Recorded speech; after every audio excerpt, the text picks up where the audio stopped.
अस्सलाम वालेकुम नाजरीन, मैं हूं सईद बलोच। नाजरीन, आज सुप्रीम कोर्ट में जस्टिस काजी फायज ईसा नजरसानी दरखास्तों की समाअत थी और आज भी कार्रवाई जो है वो कदरे बेहतर अंदाज में आज मुकम्मल हुई है। अदालत की जानिब से भी जो बड़े तामुल का मुजाहरा किया गया। इसके अलावा हम गुज़श्ता कई दिनों से देख रहे थे कि जस्टिस काजी फायज ईसा जो है वो थोड़े बहुत जज्बाती हो जाते हैं। आज भी अगरचा उन्होंने 2-3 बार समाअत के दौरान मदाखलत की, लेकिन अदालत की जानिब से उनको तहम्मुल के साथ जो है वो हुकूमती वकील के दलाइल सुनने की तलकीन की गई, जिसके बाद वो अपनी नशिस्त पर बैठ गए। इसके अलावा आज हुकूमती वकील additional attorney general Aamir Rahman की जानिब से जो नजरसानी दरखास्तें हैं इनके खिलाफ जो है वो दलाइल दिए गए। बड़े अहम नुकात आज उनकी जानिब से उठाए गए। इसके अलावा अदालत की जानिब से भी कुछ सवालात जो है वो ऐसे उठाए गए हैं जो बहुत ज़्यादा अहमियत के हामिल हैं और अदालत की जानिब से इस केस पर मजीद समाअत जो है वो पीर के रोज तक मुलतवी की गई है। पीर के रोज अदालत की जानिब से हुकूमती वकील को ये तलकीन की गई है कि आप पीर के रोज अपने दलाइल मुकम्मल करें और जिसके बाद ये देखा जा रहा है और ये इम्कान जाहिर किया जा रहा है कि पीर के रोज ये समाअत मुकम्मल हो जाएगी, जिसके बाद अदालत इस केस पर या तो फैसला महफूज कर सकती है या एक महदूद वक्त के अंदर एक शॉर्ट आर्डर भी इस हवाले से जो है वो पास किया जा सकता है। देखना होगा कि पीर के रोज इस पे जो है वो मजीद क्या कार्रवाई होती है, उस हवाले से भी आपको अपडेट करेंगे। आज अदालत के सामने जब समाअत हुई तो हुकूमती वकील की जानिब से ये नुक्ता उठाया गया कि जस्टिस काजी फायज ईसा की एहलिया को जो है वो अदालत की जानिब से मुकम्मल वक्त दिया गया था, उनका मौक़िफ़ सुना गया था और उनकी ये बात जो है वो दुरुस्त नहीं कि उनको सुने बगैर जो है वो अदालत की जानिब से मामला FBI को भिजवाया गया था। इस पर जस्टिस काजी फायज ईसा की जानिब से जो है वो मुदाखलत की गई और कहा गया कि हुकूमती वकील जो है वो गलत बयानी से काम ले रहे हैं, लेकिन अदालत ने उनको बैठने की तलकीन की। इसके अलावा आज दौरान समाअत जस्टिस मंजूर अहमद मलिक की जानिब से जस्टिस काजी फायज ईसा की टाई की भी तारीफ की गई और उनकी जानिब से ये कहा गया कि काजी साहब आप बड़े तामुल के साथ बैठ जाएं, आज आपकी टाई जो है वो बहुत प्यारी लग रही है। और उनकी कोशिश ये थी शायद कि किसी तरीके से काजी साहब को कूल एंड काम रखा जाए ताकि गुज़श्ता दिन जो हमने जो देखा था, जो सूरत हाल पैदा हुई थी, जजेस के दरमियान भी तलखी पैदा हुई, उसको शायद अवॉइड करने की ये कोशिश की गई थी। इसके अलावा हुकूमती वकील की जानिब से एक बड़ा अहम नुक्ता जो है वो उठाया गया। उनकी हुकूमती वकील की जानिब से ये कहा गया कि सुप्रीम कोर्ट जो है वो FBI की जो रिपोर्ट है उसको कलअदम करार नहीं दे सकती। इसके अलावा FBI की रिपोर्ट में जो मालूमात इस वक्त सुप्रीम जुडिशल काउंसिल के पास जमा हो चुकी हैं उस इंफॉर्मेशन की बुनियाद पर सुप्रीम जुडिशल काउंसिल आज खुद नोटिस भी ले सकती है। इसके अलावा दौरान समाअत अदालत की जानिब से ये सवाल भी किया गया कि क्या जो इंफॉर्मेशन सुप्रीम जुडिशल काउंसिल के पास जमा हो चुकी है रिपोर्ट की शक्ल में, क्या अदालत क्या काउंसिल उसके ऊपर आज खुद कार्रवाई कर सकती है। तो हुकूमती वकील की जानिब से ये बताया गया कि बिल्कुल सुप्रीम जुडिशल काउंसिल उस रिपोर्ट की बुनियाद पर जो इंफॉर्मेशन अब उसके पास आ चुकी है उसके ऊपर वो आज खुद कार्रवाई कर सकती है। अगर सुप्रीम कोर्ट ये जो नजरसानी दरखास्तें हैं इनको मंजूर कर लेती है, लेकिन वो रिपोर्ट जो है जो जमा हो चुकी है और जो इन्फॉर्मेशन FBI की जानिब से कलेक्ट करके सुप्रीम जुडिशल काउंसिल को भिजवाई गई है उसकी बुनियाद पर आज खुद नोटिस कार्रवाई की जा सकती है। और सुप्रीम जुडिशल काउंसिल का ये इख्तियार है कि वो अपने इन इख्तियारात का इस्तेमाल करते हुए उस पर आज खुद नोटिस ले सके। इसके अलावा हुकूमती वकील की जानिब से ये भी कहा गया कि माजी करीब में गुज़श्ता साल एक केस हुआ था जब हुकूमत की जानिब से शुगर कमीशन इंक्वायरी कमीशन बनाया गया था और उसकी रिपोर्ट जो है वो पब्लिक की गई थी, जिसमें चीनी की जो है वो शॉर्टेज करके अरबों रुपए कमाए गए थे और उसमें कुछ जो जिम्मेदारान थे उनका तयन किया गया था। उसके खिलाफ आल पाकिस्तान शुगर मिल्स एसोसिएशन की जानिब से जो पाकिस्तान की मुख्तलिफ सूबाई हाई कोर्ट्स हैं इसके वहां पर भी उसको चैलेंज किया गया। इसके अलावा सुप्रीम कोर्ट में भी ये केस आया और यहाँ पर भी हमने देखा कि चीफ जस्टिस की सरबराही में जब ये बेंच इस केस की समाअत कर रहा था तो उस वक्त चीफ जस्टिस गुलजार अहमद की जानिब से भी ये रिमार्क्स दिए गए थे कि अगर शुगर मिल्स एसोसिएशन के मौक़िफ़ को तस्लीम भी कर लिया जाए और supreme court sugar inquiry commission को कलअदम भी करार दे दे, लेकिन उस कमीशन की जानिब से इंक्वायरी के बाद जो रिपोर्ट मुरतब की गई है और जो मालूमात उस रिपोर्ट के जरिए जो है वो पब्लिक की जा चुकी हैं, अदालत उस रिपोर्ट को कलअदम करार नहीं दे सकती और उस इंफॉर्मेशन को भी कलअदम करार नहीं दे सकती। यही मौकिफ आज हुकूमती वकील की जानिब से इस जो है वो केस में भी अपनाया गया और उनकी जानिब से ये कहा गया कि अगर अदालत इन नजरसानी दरखास्तों को मंजूर भी कर लेती है तो जो रिपोर्ट एफबीआर की जानिब से सुप्रीम जुडिशल काउंसिल को भिजवाई गई थी वो रिपोर्ट जो है वो उस रिपोर्ट के अंदर जो इन्फॉर्मेशन है वो इन्फॉर्मेशन बरकरार रहेगी। और अगर फर्ज ये भी कर लिया जाए कि सुप्रीम कोर्ट जो एक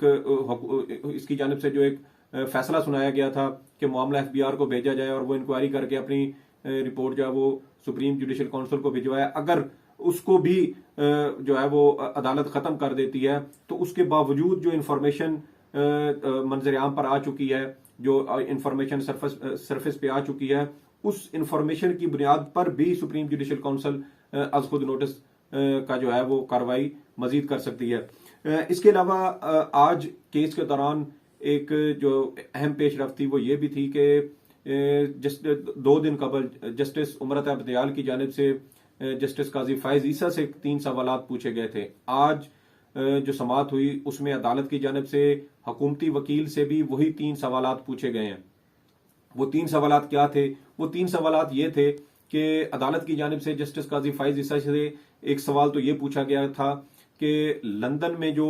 पैसे भेजे गए उनके बच्चों के लिए, कि उन पैसों के साथ जस्टिस काजी फायज ईसा का कोई ताल्लुक नहीं है। इसके अलावा जिस अकाउंट के जरिए वो पैसे भेजे गए जस्टिस काजी फायज ईसा उस अकाउंट के साथ भी किसी किस्म का ताल्लुक नहीं रखते। इसके अलावा जिन पैसों से लंदन के अंदर जो फ्लैट्स खरीदे गए थे जस्टिस काजी फायज ईसा उन पैसों के साथ भी उनका कोई ताल्लुक नहीं है। ये 3 सवालात अदालत की जानिब से जस्टिस काजी फायज ईसा से पूछे गए थे, जिसके जवाब में जस्टिस काजी फायज ईसा ने 10 सफ़ात पर मुश्तमिल एक जो उनका स्टेटमेंट थी, जो तहरीरी जवाब था, वो अदालत में जमा कराया था। और उसमें जस्टिस काजी फायज ईसा ने यह मौकिफ इख्तियार किया था कि अदालत के जो 3 सवालात ये पूछे गए हैं ये बज़ाहिर एफबीआर रिपोर्ट की रोशनी में जो है ये सवालात पूछे गए हैं। और चूंकि एफबीआर की रिपोर्ट अभी तक पब्लिक नहीं हुई, सिर्फ सुप्रीम जुडिशल काउंसिल को भिजवाई गई थी और अभी तक सुप्रीम जुडिशल काउंसिल का इस हवाले से कोई इजलास नहीं हो सका, इसलिए ये जो सवालात पूछे गए हैं मैं इनका जवाब नहीं दूंगा। इसके अलावा उनकी जानिब से यह भी कहा गया कि अगर मैं इन सवालात का जवाब देता हूं तो मेरे खिलाफ एक नया रेफरेंस आ सकता है। अब जब अगले रोज केस की समाअत हुई तो जस्टिस काजी फायज ईसा जस्टिस उमरत अब्दियाल की जानिब से ये कहा गया कि हमने काजी साहब से 3 सवालात पूछे थे, जिनके जवाब में उन्होंने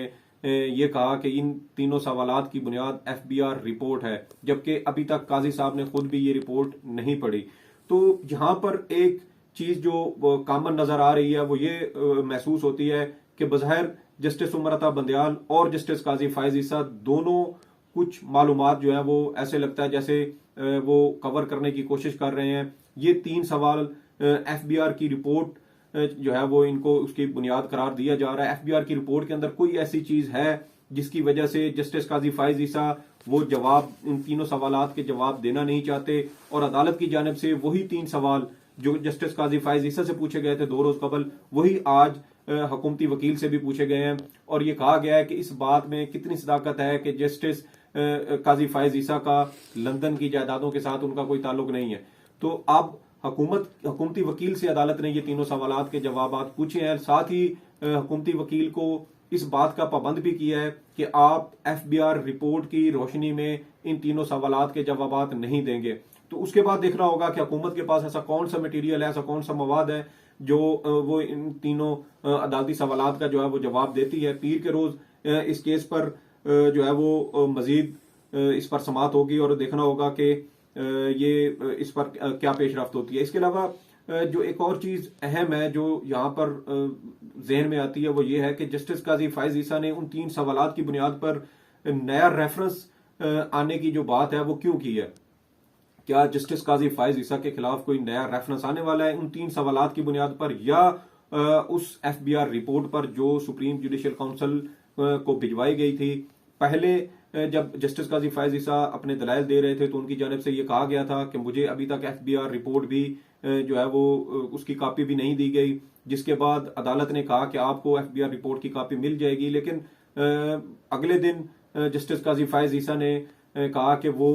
एफबीआर रिपोर्ट की जो कॉपी है वो वसूल नहीं करना चाहते और ना ही उन्होंने उसके ऊपर, जैसे कि मैंने बताया कि उन्होंने उस पर जवाब दिया था कि अगर उनका एक मौक़िफ़ ये भी था कि अगर मैं एफबीआर की रिपोर्ट के बारे में कोई जवाब देता हूं या वो 3 अदालती सवालात जो पूछे गए थे उस पर कोई जवाब देता हूं तो इसका मतलब ये है कि मैं अदालती एफबीआर की रिपोर्ट को तस्लीम कर रहा हूं। इसके अलावा उन्होंने एफबीआर की रिपोर्ट वसूल, उसकी कॉपी वसूल करने से भी